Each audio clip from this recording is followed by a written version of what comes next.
apple garlic, grill seafood. Chop the onion.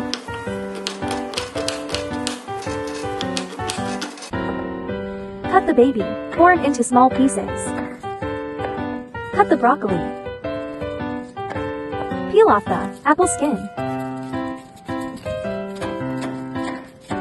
Chop it.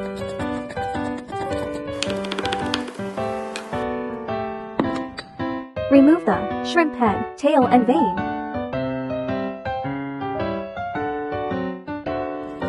Remove the squid eyes, cartilage and teeth.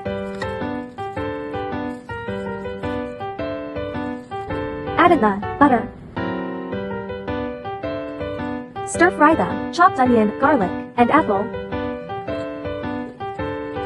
Season with black pepper, salt, and oregano.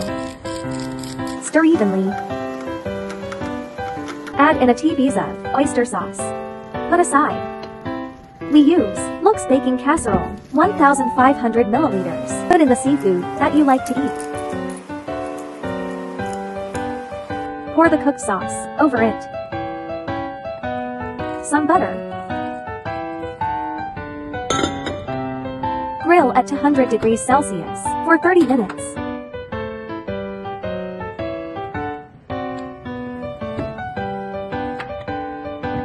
Full of garlic flavor.